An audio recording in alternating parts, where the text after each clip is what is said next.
everyone, and welcome to this episode of Beyond Insights, and to all our American listeners, happy 4th of July. And today we have a 4th of July special in honor of 4th of July. So for those of you who are not sure what that is, well, it's Independence Day in the United States, and this commemorates the passage of the Declaration of Independence by the Continental Congress in 1776. So there's your little bit of history, and this is when America gained its independence from Great Britain. So we're not in America. You can probably hear from my accent. We're based in South Africa, but we actually work with a lot of US clients, and this time last week I just arrived back from a trip to the US, and so today we have this special 4th of July episode, and I'm joined by Daniel Hall, who is a customer success manager for the US region.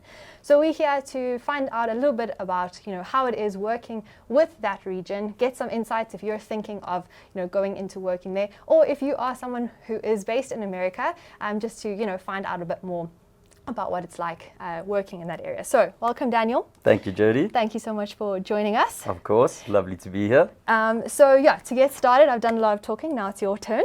Can you maybe introduce yourself, give us a bit of background, how you came to be at Syft? Yep, will do. Yeah, so like Jody said, my name is Daniel. I am a customer success manager here at Syft Analytics. I've been in this role for about 18 months or so now. A bit on my background, I've been in Johannesburg my whole life, schooled here. I then went through to the University of Pretoria to do my studies in finance and investment. I then had a couple of jobs in between, also on the account manager side of things. And then I made my way to Syft, where I have been happily ever since then. Good to hear. So yeah, got that accounting background, so it kind of made sense for me to pivot into the Syft environment. Cool. So I think it's important that you have that accounting background and that business.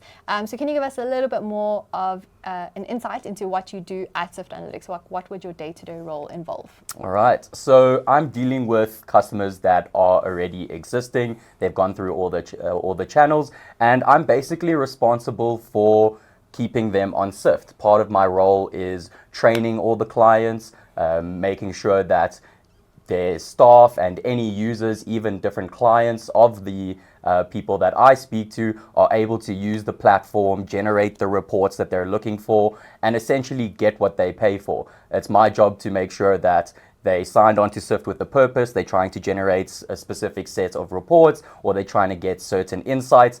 I'm there to make sure that they're essentially able to get those. I help them along the way.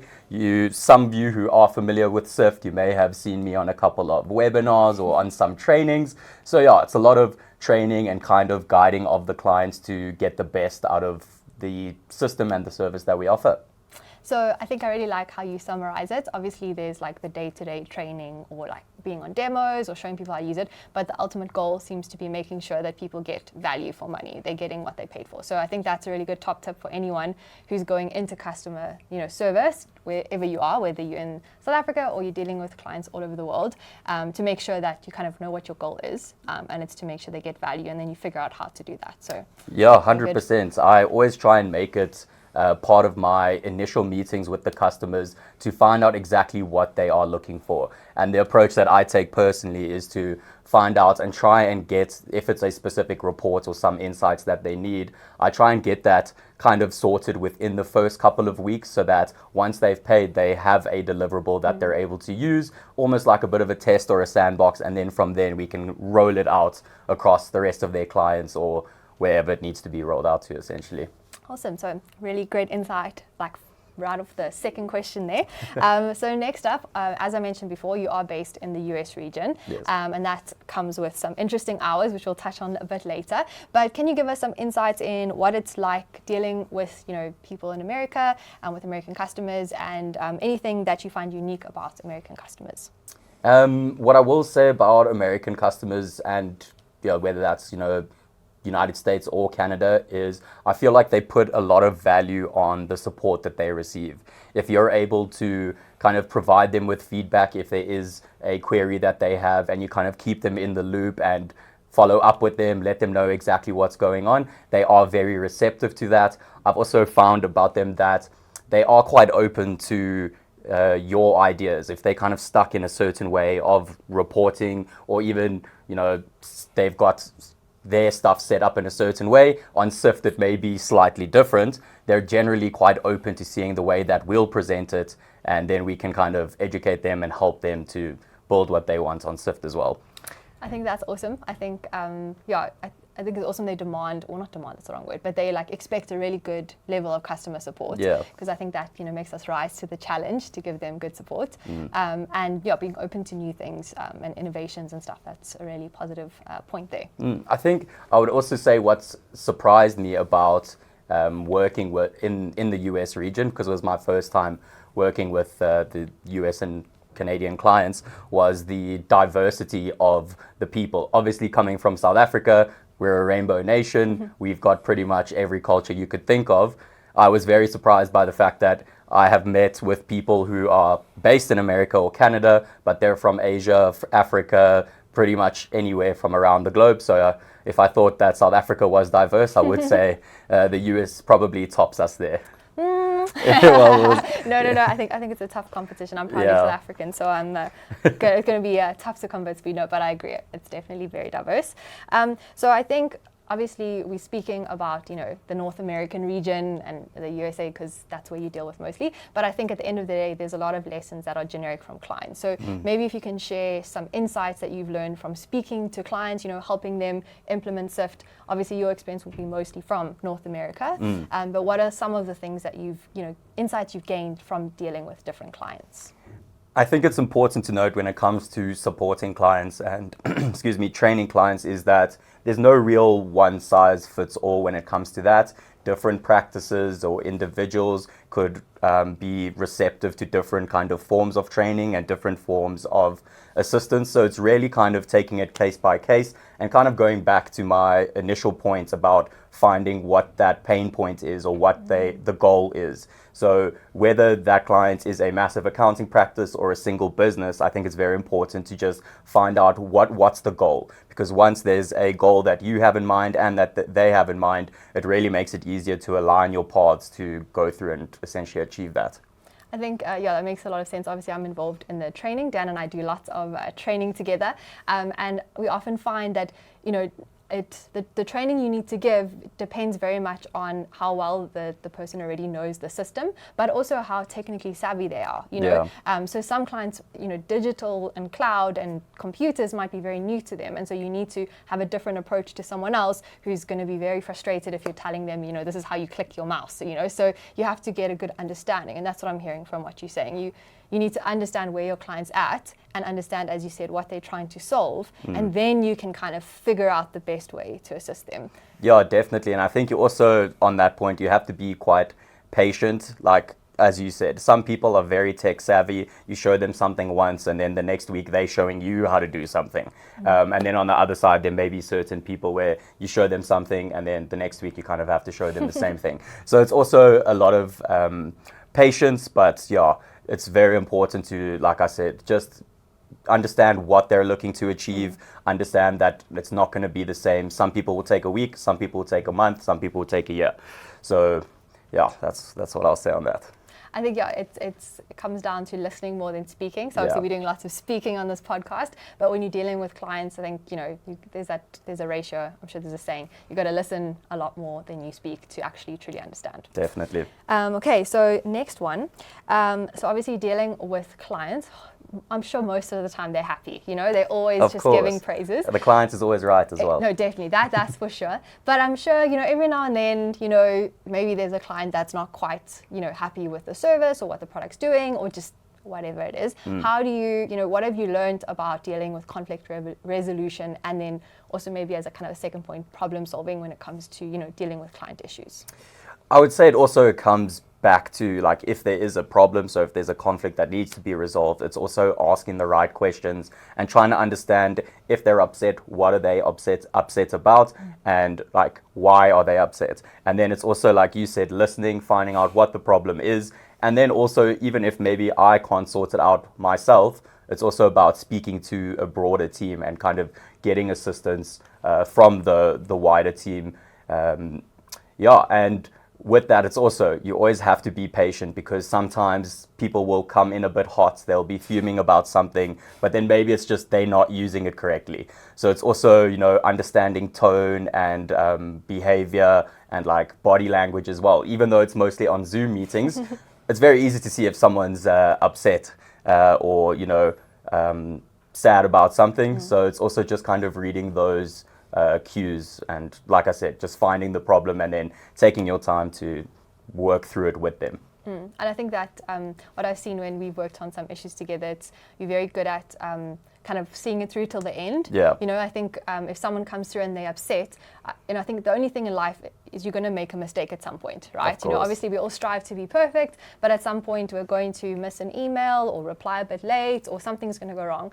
But I think it speaks more about how you solve that. If you can kind of be consistent and like make sure that you don't stop kind of communicating until the problem is solved and they're happy. So yeah, I'm telling you what you do here, because I've seen you do it very well, and I think that's great. Okay, so I think you obviously have a lot of experience from dealing with customers, and specifically, customers that are in a different region to what you're specifically used to. So do you have any tips or tricks for any of our listeners that work with clients, across borders and different cultures and different like world experience? I will say it's very important to be aware of and do your best to pick up on different kind of cultural nuances that there may be.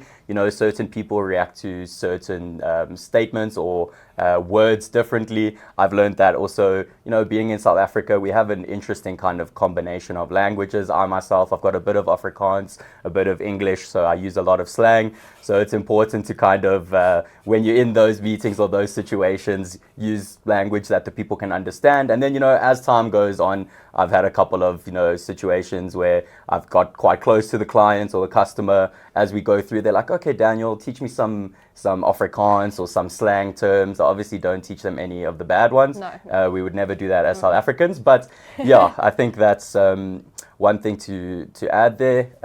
Please remind me of the question, sorry. No, perfect. So it's any tips and tricks for customers working with different I've actually got a few of these.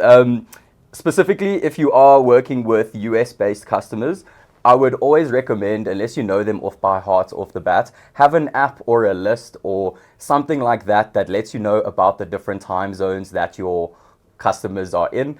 Obviously, in the States, they've got like over 3, 4, 5 different time zones. So scheduling meetings and phone calls can be a bit tough. So if you at least have an app or a list open of their specific time zones, that really does help. I had a situation at my previous company. This would never happen to me at Syft. Like, there's approximately no chance of me accidentally phoning a American clients at 5 a.m. As you can imagine, they were very chuffed to hear from me, asking about their payments. So, always the worst thing to ask about, at least if you were like asking if they were happy with, their reporting or whatever it was. Yeah. Payment, not so much. Yeah, exactly, yeah. So there were a few choice words used on that phone call, which is understandable. Fair enough. I would do the same. Yeah. That's the one thing, the main thing I would say, especially because a lot of our job is organizing meetings and it's a lot of face-to-face back and forth.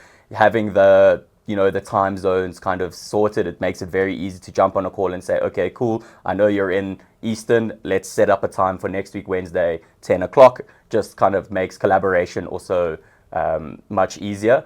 On that as well, also take note of international public holidays. Today is obviously the 4th of July, so you would expect that I wouldn't have too many meetings. But it's still kind of full because there's a bunch of Canadians, and then some of the US people who did book with me didn't show because they forgot about their public holidays. So you guys should also watch your own ones. So it's also mainly the time zone and kind of scheduling. Like, you've got to understand that if you are working with people in a different time zone, their responses could be delayed.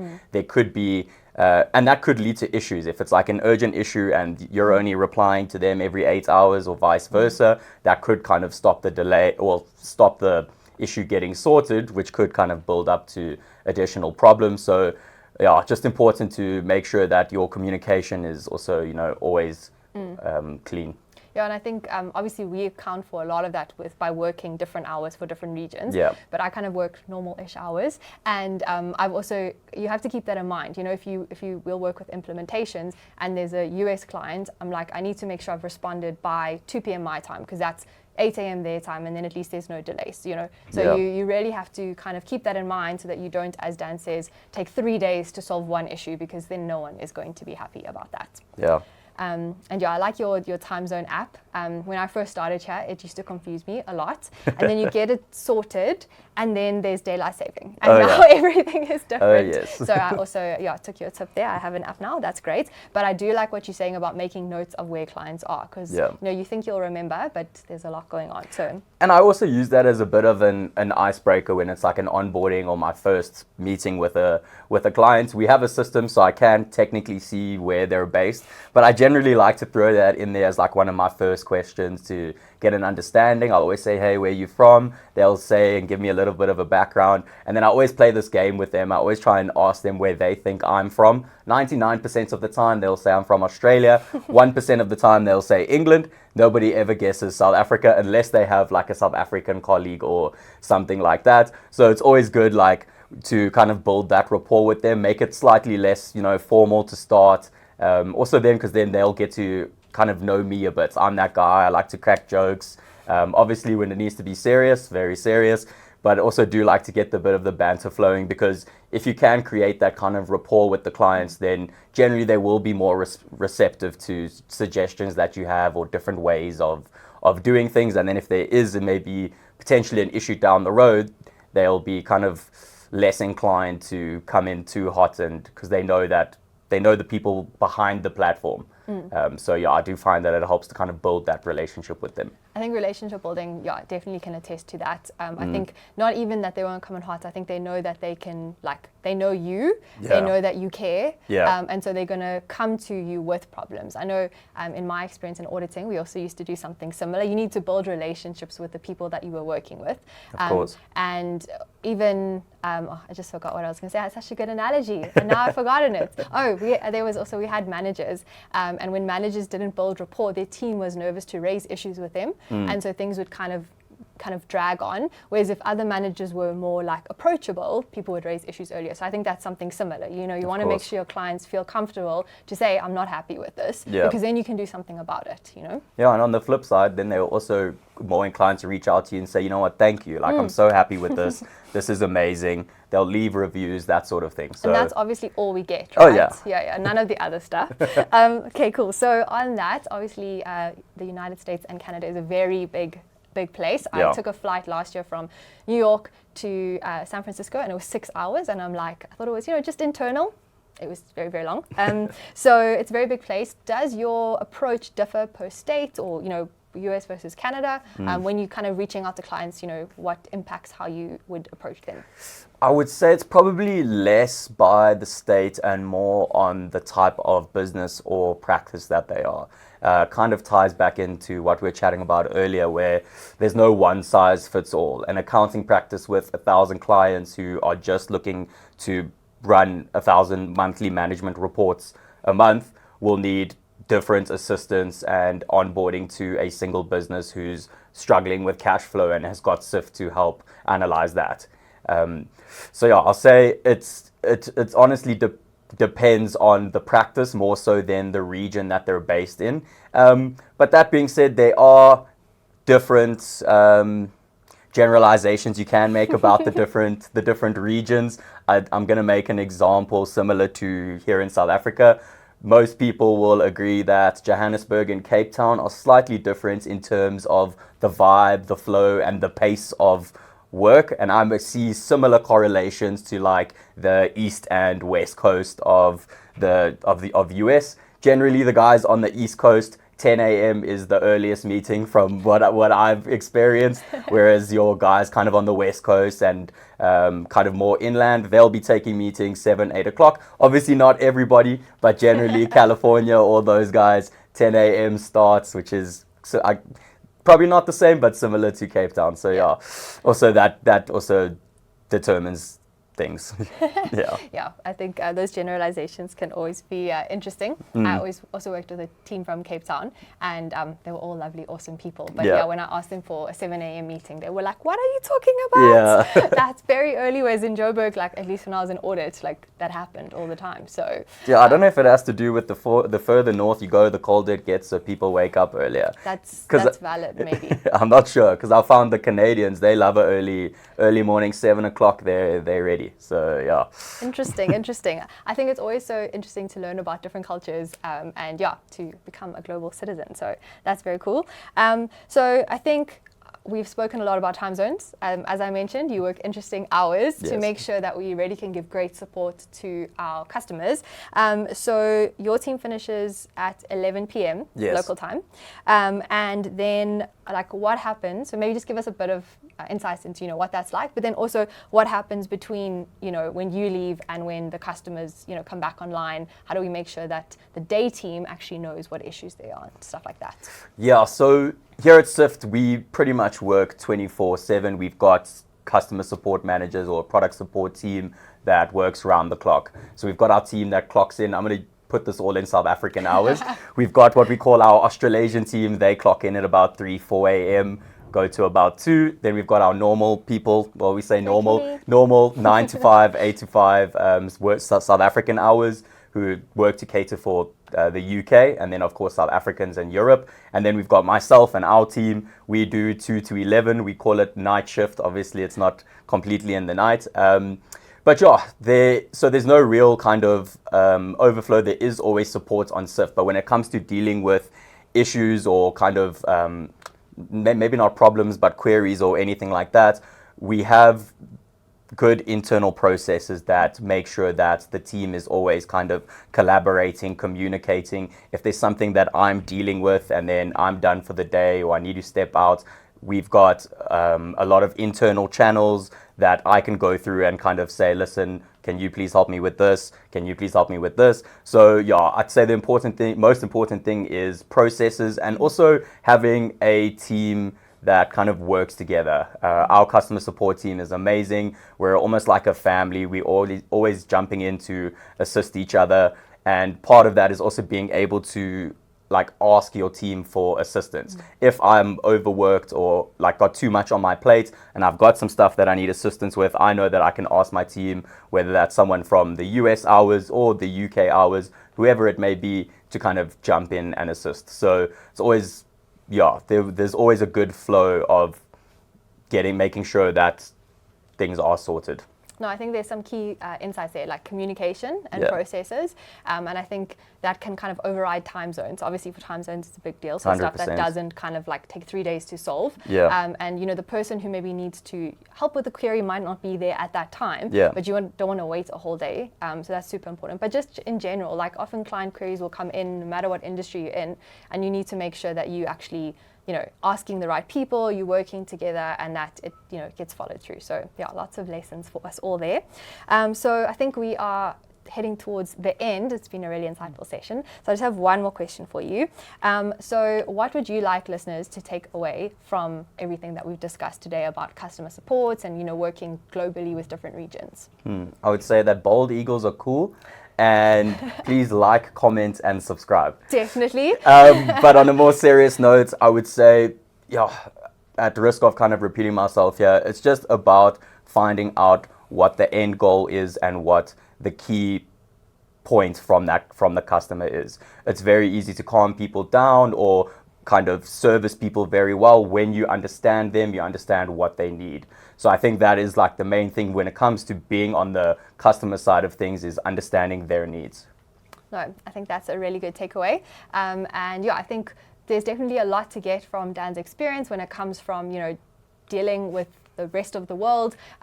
Today we're really connected with everyone. Even when I was in audit, I deal with people from all over the world. And so you have to understand those cultural nuances, get that time zone app. I hope that you guys got value from, what Dan said about how you can really service clients and make sure that they're getting value from whatever it is that you are offering them. So thank you so much for joining us, Dan. Thanks for having me. Really appreciate it and enjoyed it. We'll see you all next time on the next episode of Beyond Insights. Bye. Bye. Thanks for tuning in to the Beyond Insights podcast. Please like and subscribe on whatever platform you're listening to right now.